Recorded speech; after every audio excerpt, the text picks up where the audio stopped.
I like to move it, move it. I like to move it, move it. You like to move it. Hello amigos. Welcome to Move It Movie. As today's movie porter, we are introducing the Suicide Squad. Many will see James Gunn's The Suicide Squad as a funhouse mirror version of director's work with Guardians of the Galaxy. After all, it's another collection of underdog heroes who overcome all odds to defeat an interstellar enemy. Gunn cleverly avoids many of the problems of the opening scenes of David Ayer's take on this corner of the DC universe by dropping a dozen or so characters into the action.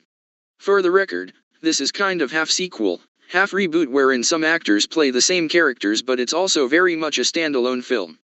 You really don't need to have seen the Ayer, but it's also not entirely a fresh start. For example, Viola Davis is one of the returning folks from the last film, once again playing Amanda Waller, the head of something called Task Force X. She is in charge of what is essentially the Suicide Squad, a collection of super-powered criminals who are sent into battle with chips embedded in the back of their heads. Go off mission, go. Boom. Say something wrong to Waller, go boom. Most of these anti-heroes don't return. Hence, the name. Waller has assembled a crew to drop off the shore of a South American island called Corto Maltese. It's led by the charismatic Rick Flag and the eternally twisted Harley Quinn, but also includes the likes Captain Boomerang, Blackguard, TDK, Javelin, Mongol, and the nightmare fuel called the Weasel, which is a wide-eyed, 6-foot, weasel. Going along to Corto Maltese on his first mission is Savant, who kind of leads the film at first. At the same time that this group is heading into certain death, another collection is landing on an opposite beach, basically allowing Team 1 to be the distraction. They're the real center of the Suicide Squad, and they consist of the born leader Bloodsport, the blindly patriotic Peacemaker, the insecure Polka Dot Man, the charming Ratcatcher 2, and the unforgettable King Shark, whose basic superpower seems to be his desire to eat his enemies and possibly his friends if it comes to that. When this core is joined by Flag and Quinn, the movie really gets going, sending the team off to destroy a Nazi-era prison in the heart of the island where it turns out a powerful alien creature named Starro is being housed. A lot of chaos ensues. Chaos is the key aesthetic choice here, but directing this kind of sensory assault and not getting lost in the noise is much harder than it looks, and it's Gunn's greatest accomplishment here.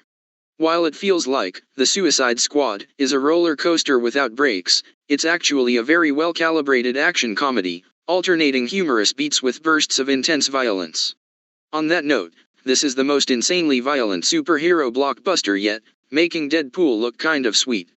It's a film that's playful in its action in ways that most modern blockbusters aren't allowed to be. He's also really an underrated filmmaker when it comes to managing comedic tone with his cast. The Guardians films felt fresh because they remembered things like charisma and playfulness, both of which are in abundance here too.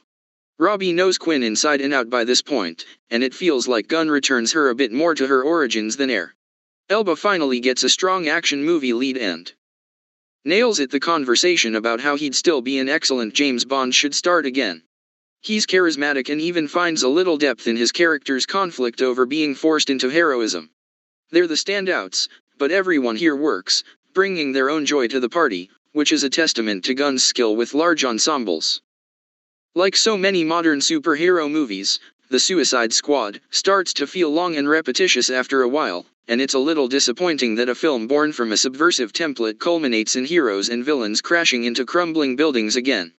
Without spoiling anything, there's an element of the final scenes of The Suicide Squad that is playfully wonderful, but they also become overly familiar in their big boom, building fall down structure. As cleverly made as the film is, a lack of ambition seeps in during the final third. However, Gunn does get a grip on it just before it feels like it's about to spin out of control back into blandness, centering it again on what has always interested him most of all, the underdog. It could be the Toxic Avenger, Rocket Raccoon, or the Polka Dot Man. They're all the same to James Gunn, people who could be heroes if only given the chance.